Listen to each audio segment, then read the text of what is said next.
Hi hello నమస్తే welcome back to cute jelly channel. ఈరోజు మనం చేయబోయేది వచ్చేసి ఒక స్వీట్ రెసిపీ అనమాట. అది కూడా ఓన్లీ మనం ఒక కప్పు అటుకుల్ని ఉపయోగించి 10 నిమిషాల్లో సూపర్ టేస్టీగా రెడీ చేయబోతున్నాము. తప్పకుండా అందరూ మన ఛానల్ని సబ్స్క్రైబ్ చేసుకోండి. ఇప్పుడు మనం ప్రాసెస్ అనేది స్టార్ట్ చేద్దాం.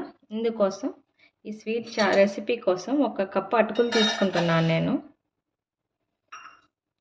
అటుకులు చిన్న కప్పే అయినా కానీ బౌల్ మాత్రం కాస్త పెద్దది తీసుకోవాలి. ఒక కప్పు అటుకులకి ఒక సగం కప్పు పాలు అనమాట. ఇవి కాచి చల్లార్చిన పాలు. వీటిని జస్ట్ మొత్తం ఒకేసారి వేయకుండా కొద్దిగా వేసుకుంటూ ఇలా పైన కలపండి. మరి ఎక్కువగా వీటిని ఏం ప్రెస్ చేయొద్దండి, ఎందుకంటే ఇవి మెత్తబడిపోయి ముద్దగా ఫామ్ అవుతాయి. అందుకోసం జస్ట్ ఇలా అంతే.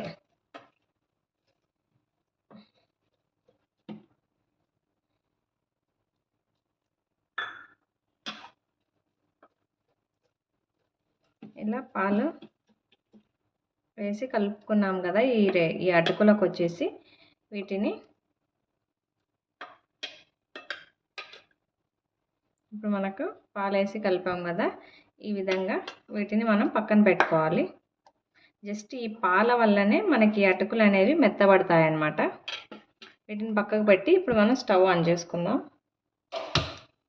స్టవ్ ఆన్ చేసి ఒక బౌల్ పెట్టుకున్నాను నేను. కప్పుతో అయితే మనం అటుకులు తీసుకున్నాము, అదే కప్పుతో ఒక హాఫ్ కప్పు బెల్లం తీసుకోవాలి. ఈ బెల్లాన్ని యాడ్ చేస్తున్నాను. అదేవిధంగా ఒక పావు కప్పు వాటర్ యాడ్ చేశాను.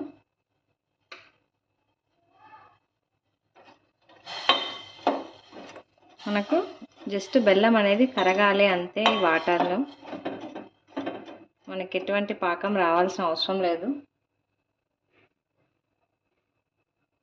ఒక కప్పు అటుకులకి సగం కప్పు పాలు, సగం కప్పు బెల్లం సరిపోతుంది. ఇది ఈక్వల్ క్వాంటిటీస్. మీరు గ్రామ్స్లో తీసుకున్నా కానీ 200 గ్రామ్స్ అటుకులు తీసుకున్నట్లయితే 100 గ్రామ్స్ బెల్లం తీసుకోండి. 50 ml పాలు తీసుకోండి, సరిపోతాయి.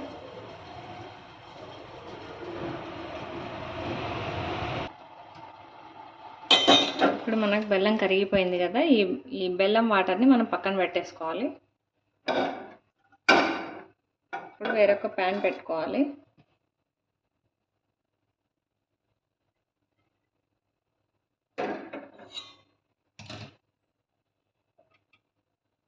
ఈ ప్యాన్లోకి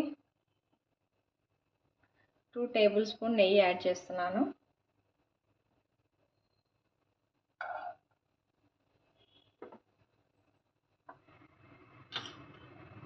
నెయ్యి కరిగిన తర్వాత మనం ఇందులోకి కొద్దిగా జీడిపప్పు యాడ్ చేసుకోవాలి.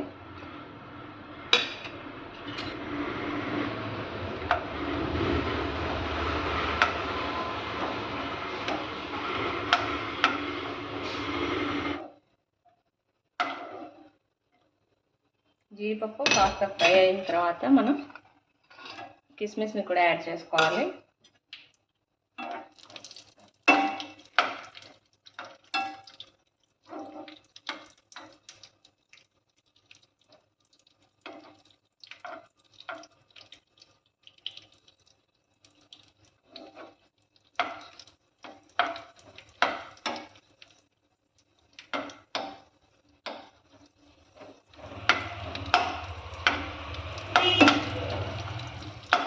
మనకు జీడిపప్పు కిస్మిస్ రెండు ఫ్రై అయ్యాయి కదా.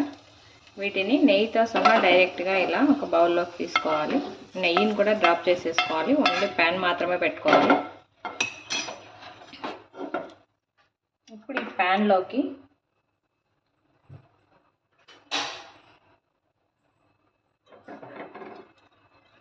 మనం ముందుగా కరిగించి పెట్టుకున్నాం కదా బెల్లం వాటర్ని స్ట్రైనర్ సహాయంతో ఇలా వడకట్టి తీసుకోవాలి.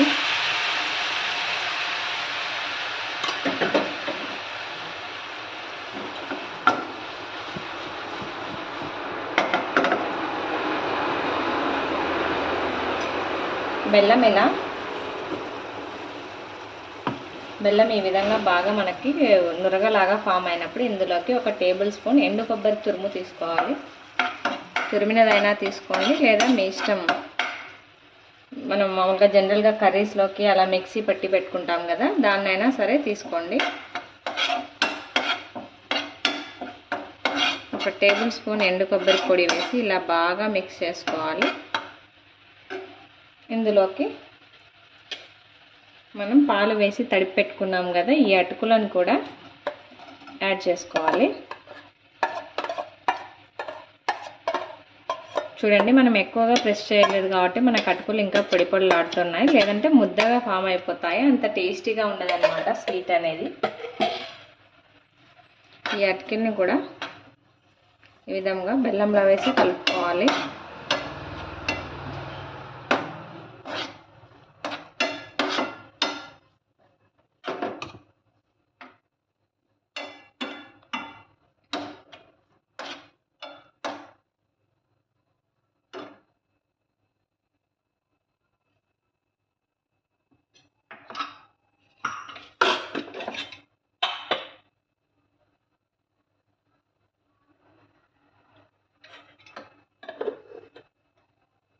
ఫైనల్లో మనం ఇందాక ఫ్రై చేసి పెట్టుకున్నాం కదా, ఈ జీడిపప్పు, కిస్మిస్, అలాగే మిగిలిన నెయ్యిని కూడా డ్రాప్ చేసుకోవాలి.